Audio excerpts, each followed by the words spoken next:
રામ શ્યામ charitable મંડળ તરફથી સિવિલના 1200 bed hospital trauma સેન્ટરના કંટ્રોલ રૂમમાં દાખલ દર્દીઓ માટે મફત ફોટોકોપી ઝેરોક્સ કોપી માટે 2 મશીન સિવિલમાં દાન આપવામાં આવી છે.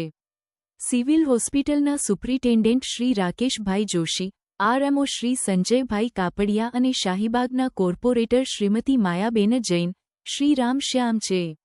મંડળ તરફથી કૃષ્ણાબેન અગ્રવાલ, સુનીતાબેન પાળિયા, સુલોચનબેન શરાફ, મધુ તુલસિયાન, મનીષ શ્રોફ, શ્યામજી જોડીવાલ, મમતા ગુપ્તા, મંજુબેન અગ્રવાલ, દીપા સોની, સરોજ અગ્રવાલ, શાંતિબેન જોડીવાળ અને અન્ય હાજર રહ્યા હતા.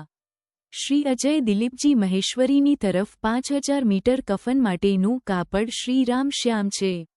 મંડળના પ્રેરણાથી દાનમાં આપેલ છે. આ મંડળ સિવિલમાં ટિફિન સેવા, છાશ સેવા, પાણીની સેવા અને અન્ય પ્રકારની સેવામાં સૌથી આગળ રહે છે. જ્યારે પણ કોઈ દર્દીને તકલીફ પડે છે ત્યારે આ લોકો તેમની સેવા માટે ઊભા હોય છે. આ સંસ્થા દર વખત નિયમિત સમયથી સમાજના કલ્યાણ માટે કામ કરે છે. લોકસેવા જ પ્રભુ સેવા આ મંત્રથી પ્રભાવિત થઈને કૃષ્ણબેન 24x7 દર્દીઓ માટે ઊભા રહે છે. આપ જુઓ છો કે સિવિલ હોસ્પિટલમાં રામશ્યામ ચેરિટેબલ મંડળ તરફથી સુંદર કામગીરી જે થઈ રહી છે. આપ જુઓ કે ઝેરોક્સ મશીનમાં ચાંદલા કરી એનું શુભારંભ કરવા માટેની વિધિ કરવામાં આવી રહી છે. અને આપણી પરંપરા છે કે કંઈ બી કાર્ય શુભ કરીએ તો ભગવાનને યાદ કરીએ, સાથીઓ કરીએ. આપણે નવી ગાડી છોડાવીએ તો પણ સાથીઓ કરીએ છીએ. અને મશીન ઝેરોક્સ મશીનનું દાન મંદિરમાં આપીએ હોય અથવા સિવિલ હોસ્પિટલમાં આપ્યું હોય એક સરખું જ ગણાય છે. કારણ કે હોસ્પિટલ પણ એક મંદિર જ છે જ્યાં ડૉક્ટર દર્દીઓનો જીવ બચાવે છે.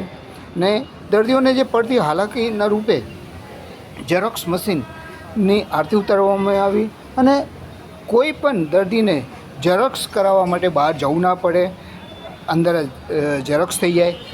અમુક પેપર અનિવાર્ય હોય છે ઝેરોક્સ આપવા માટે, એના માટે આ મશીન લાવવામાં આપ્યું છે. અને કોઈ પણ ચાર્જ લીધા વગર મફત સેવા આપવામાં આવશે. ફક્ત ઝેરોક્સ મશીનનું દાન આપ્યું એવું નથી, એમને ઘણી બધી સેવાઓ આપ સિવિલ હોસ્પિટલમાં જશો તો તમને રામશ્યામ ચેરિટેબલ ટ્રસ્ટ તરફથી મંડળ તરફથી ઘણી બધી વસ્તુઓ ત્યાં આગળ જે આપેલી છે એ તમને દેખાશે. પાણીના વોટર કુલર આપેલા છે. અને આપ જુઓ શ્રીફળ વધેરી અને ઝેરોક્સ મશીનનું શુભારંભ કરવામાં આવ્યું. એક ખૂબ સરસ સુંદર શરૂઆત જેને આપણે કહી શકીએ એ આ મંડળ તરફથી રામશ્યામ ચેરિટેબલ મંડળ તરફથી કરવામાં આવી છે. અને આપણે આશા રાખીએ કે જ્યાં પણ કોઈ બી જગ્યાએ કોઈ પણ જાતની જરૂર પડે તો આ મંડળ રામશ્યામ ચેરિટેબલ મંડળ ઉપસ્થિત રહે.